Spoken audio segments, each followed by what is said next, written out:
大家好，我是丽姐，欢迎大家来听相亲故事，感谢大家的订阅。今天要给大家聊的故事可真是让人又爱又恨啊！一个漂亮的四川辣妹，远嫁台湾，本以为是一段浪漫的跨海婚恋，却发现婚后的生活和想象中的大不相同。到底是该留下还是该回去呢？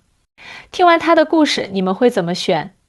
小兰是个地道的四川妹子，今年28岁，长得那叫一个水灵。眼睛大大的，皮肤白白的，性格还辣辣的，简直就是川妹子的标准代表。她在成都一家茶馆工作，每天跟各种客人打交道，练就了一副好口才。2年前，台湾的阿明带着几个商业伙伴来成都考察茶叶市场。那天，他走进了小兰工作的茶馆，就这样，两人的缘分就在茶香中开始了。天哪！那天我穿着旗袍接待客人，他一进门就直勾勾地盯着我看，眼神都不带移的。小兰跟我讲起初遇阿明的场景时，笑得眼睛都弯成了月牙。阿明比小兰大7岁，35岁的他已经在台北经营了一家不小的茶叶进出口公司，事业有成，人长得还挺帅气，最重要的是特别会说话，那股子温柔体贴，跟小兰平时接触的大陆男生完全不一样。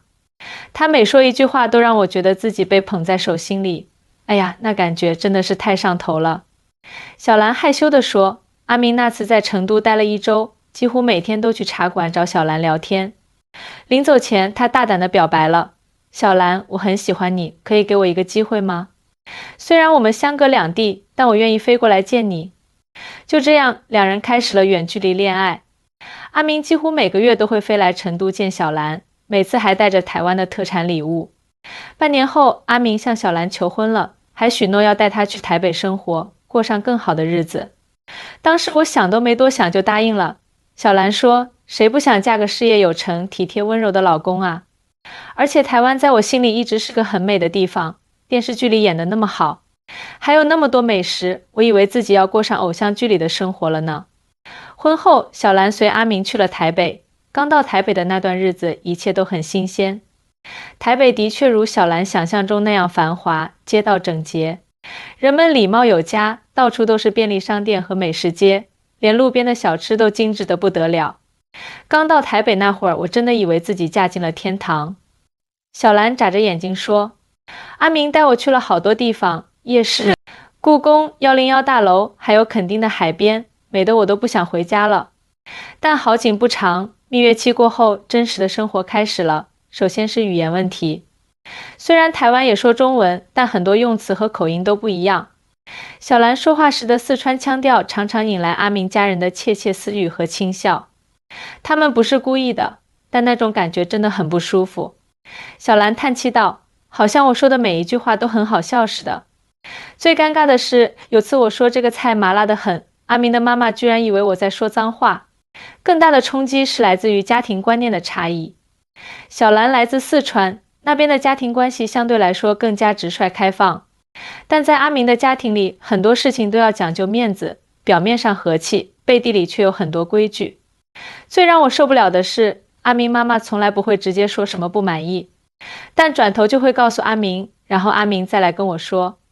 小兰无奈地摇头，比如我煮的菜太辣了，她吃的时候笑眯眯地说，不错不错。但饭后阿明就会私下跟我说，我妈觉得太辣了，以后少放点辣。这种事多了，我真的快疯了。除了家庭关系，经济压力也让小兰喘不过气来。虽然台湾社会很发达，但物价也比四川高得多。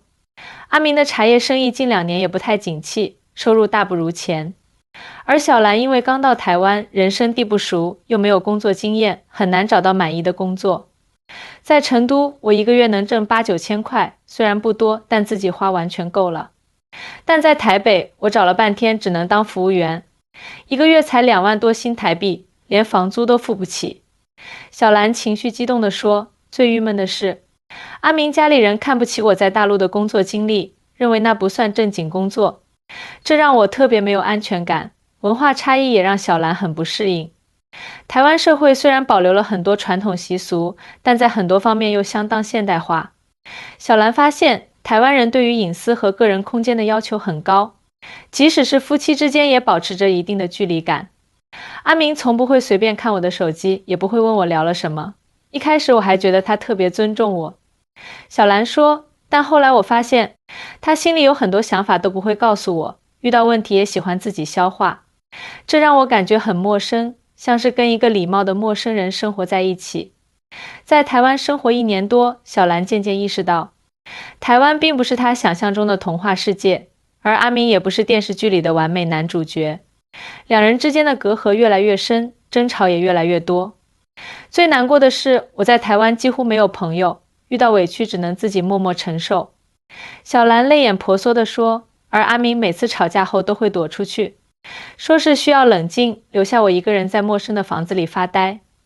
有一次，小兰和阿明因为一件小事大吵了一架，起因是阿明妈妈送了一套价值不菲的茶具，小兰一时手滑打碎了其中一个杯子。本来只是个意外，但阿明妈妈的反应却让小兰感到无比委屈。她当着我的面笑着说没关系没关系，转头就跟亲戚们诉苦说大陆媳妇不懂得珍惜好东西。这话传到我耳朵里，我能不生气吗？小兰红着眼圈对我说。而阿明在这件事上的态度更是让小兰寒心。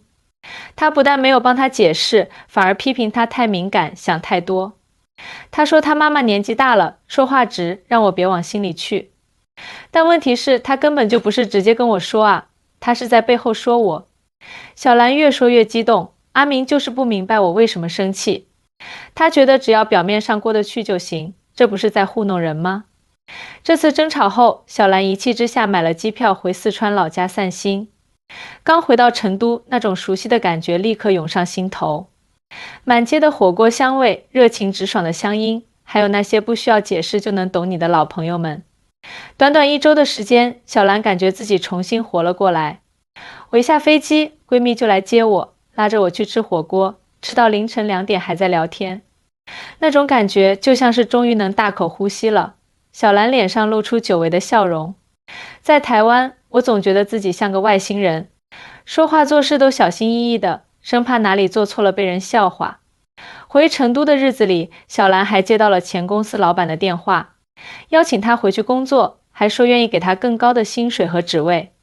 一时间，小兰开始认真考虑是不是应该彻底回成都生活。那段时间我真的很纠结。一方面我在成都有工作有朋友，生活的自在，另一方面我又放不下阿明，毕竟是结了婚的人啊。小兰说到这里，眼中充满了矛盾。就在小兰犹豫不决的时候，阿明飞到了成都。他带着小兰最爱吃的台湾凤梨酥，还有一大束玫瑰。两人在小兰最喜欢的茶馆里坐了一整天，把心里的话都说了出来。那天我才知道，原来阿明也有很多苦衷。小兰说，他告诉我他其实很爱我，但他夹在妈妈和我中间很为难。在台湾，孝道比什么都重要，他不能明着顶撞妈妈，但他也不想失去我。阿明向小兰保证，他会想办法改善两人的生活，包括帮他找一份更好的工作，租一套离他妈妈远一点的房子，让两人有更多自己的空间。他还承诺以后会更加站在小兰这一边，不会再让他一个人面对文化冲突。被阿明的诚意打动，小兰决定再给婚姻一次机会，跟他一起回台湾。小兰的故事其实反映了许多台湾与大陆跨海婚姻中常见的问题。作为一个从事婚恋服务多年的红娘，我见过太多像小兰这样的案例，有成功的，也有失败的。首先，大家要明白，台湾社会和大陆社会虽然同根同源，但几十年的分离发展已经造成了不小的文化差异。在台湾，家庭关系往往更加含蓄内敛，人们习惯于表面和气，有问题不会直接说出来，而是会通过迂回的方式表达。这种和为贵的处事方式，在台湾被视为一种教养的体现。台湾人常说的一句话是给别人留面子。我的一位台湾朋友告诉我，即使心里不满意，表面上也会笑呵呵的。这不是虚伪，而是一种尊重。而在大陆，尤其是四川这样的地方，人们更加直率热情，有什么想法就直接说出来，吵完架可能转眼就和好如初。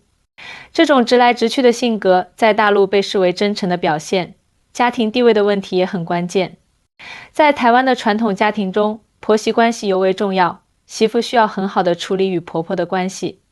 而在现代大陆家庭中，年轻人的独立性更强，小家庭意识更浓厚。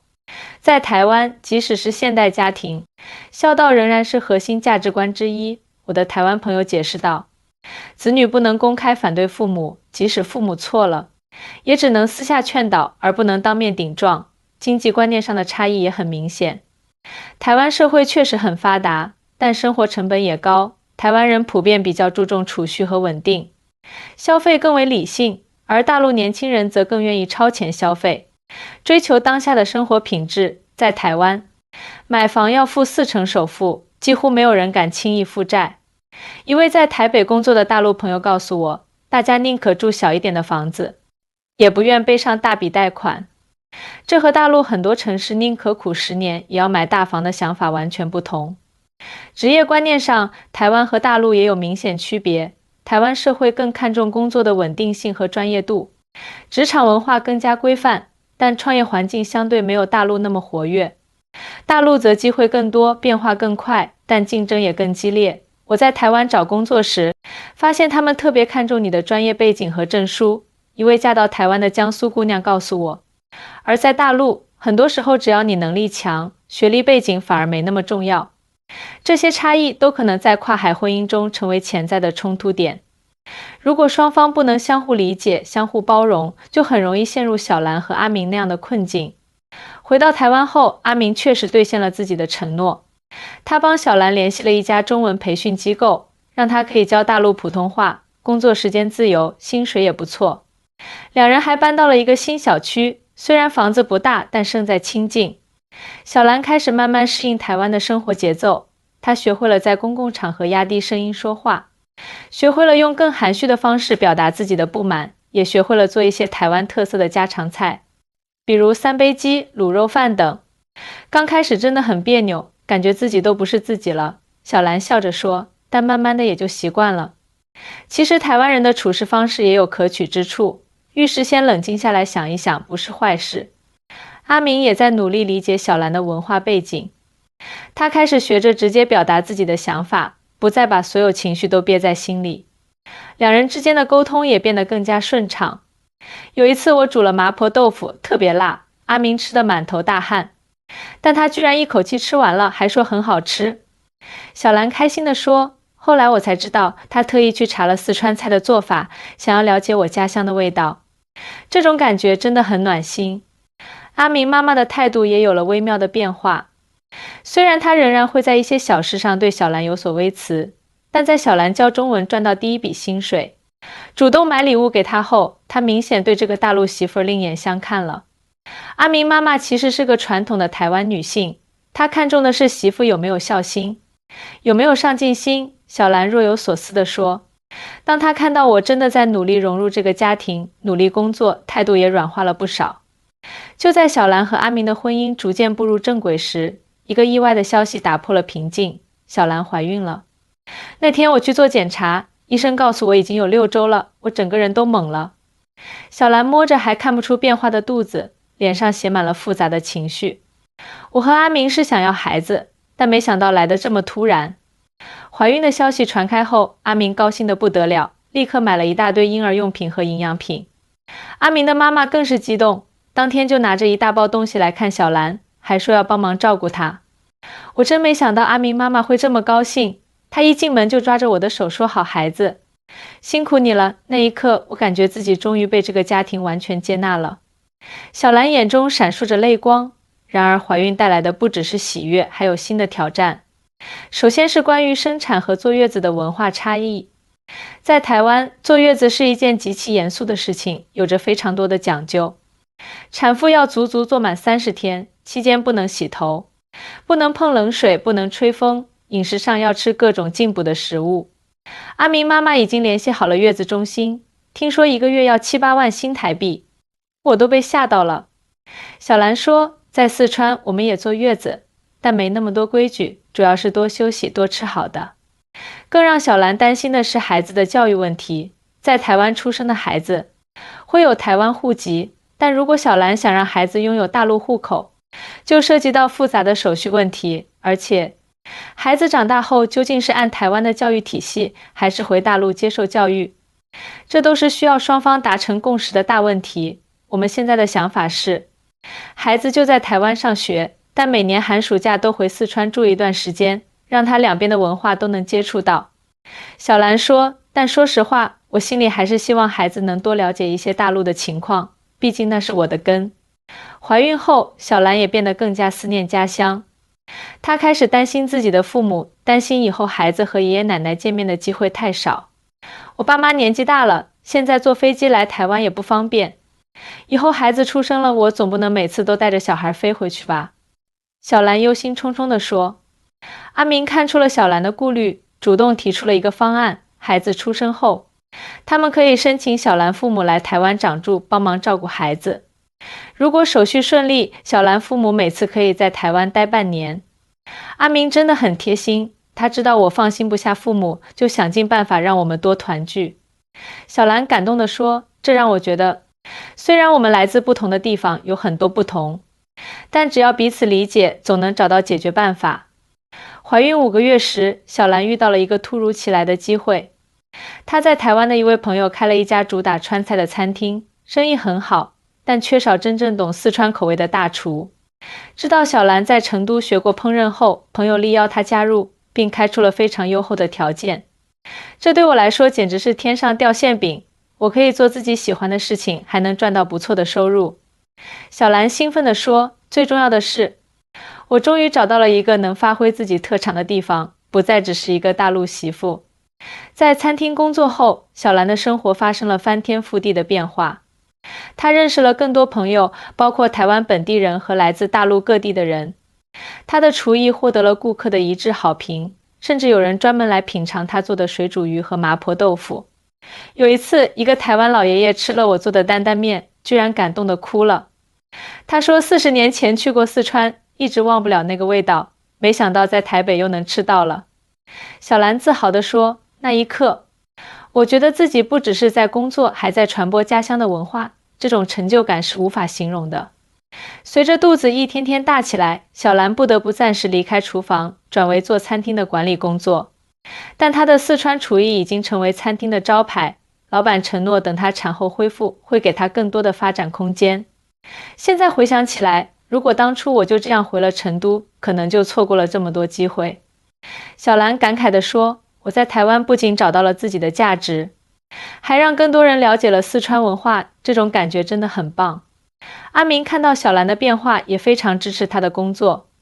他经常下班后去餐厅帮忙，和小兰一起打理生意。两人的关系也因为有了共同的事业而变得更加牢固。以前我总觉得阿明不够理解我，现在我发现其实是我们都需要时间去适应对方的世界。小兰微笑着说，她学着变得更直率。我学着变得更包容，我们在彼此的影响下都成长了不少。小兰的孩子在一个阳光明媚的早晨降生了，是个健康的男孩。阿明给他取名叫双融，寓意融合两地文化，拥有双重的文化认同。看着孩子的小脸，我突然明白了一件事，无论是台湾还是四川，都是他的根。我不需要非得选择一方，而是可以让他同时拥有两种文化的精华。小兰抱着熟睡的孩子，眼中充满了柔和的光芒。小兰的父母也如愿来到台湾，看望新生的外孙。刚开始，阿明妈妈和小兰妈妈在照顾孩子的方式上有些分歧，但两位老人很快就找到了共同语言。有天我看到两位妈妈一起研究婴儿食谱，我妈教阿明妈做四川的面疙瘩，阿明妈教我妈做台湾的鱼松粥。小兰笑着说，那一刻我才发现，原来文化差异并不可怕，可怕的是不愿意理解对方。如今小兰的孩子已经满周岁了，她的川菜餐厅也开了分店，成为台北小有名气的特色餐厅。阿明的茶叶生意也借着这股川味热找到了新的市场，专门推出了四川高山茶系列，销量出乎意料的好。现在回想起当初的纠结，我真的很庆幸自己没有轻易放弃。小兰说，婚姻本来就是两个不同世界的人走到一起，需要不断调整和妥协。跨越海峡的婚姻可能会遇到更多挑战，但也会收获更丰富的人生体验。最后我想说的是，无论是台湾还是大陆，无论是四川还是台北，真正重要的不是地域，而是人。只要两个人真心相爱，愿意为对方付出和改变，就没有什么困难是无法克服的。我该留下吗？面对这个问题，答案并不是简单的是或否，而是如果值得就坚持下去，如果不值得就勇敢放手。只有你自己才能做出最适合自己的选择。小兰选择了留下，并在台湾找到了属于自己的天空。她没有放弃自己的文化认同，反而通过川菜这座桥梁，让更多台湾人了解和喜爱四川文化。同时，她也接纳了台湾的生活方式，让自己的世界变得更加宽广。现在的我既是四川人，也是台湾人的儿媳，更是一个能够跨越文化差异的世界公民。小兰笑着说：“我不再纠结于我是谁，而是享受着我可以是很多种可能的自由。”亲爱的姐妹们，如果你们也正在面临类似的选择，希望小兰的故事能给你们一些启发。记住，无论选择留下还是离开，都要遵从自己的内心，勇敢地追求属于自己的幸福。最后，感谢大家收看今天的故事，我是丽姐，我们下期再见。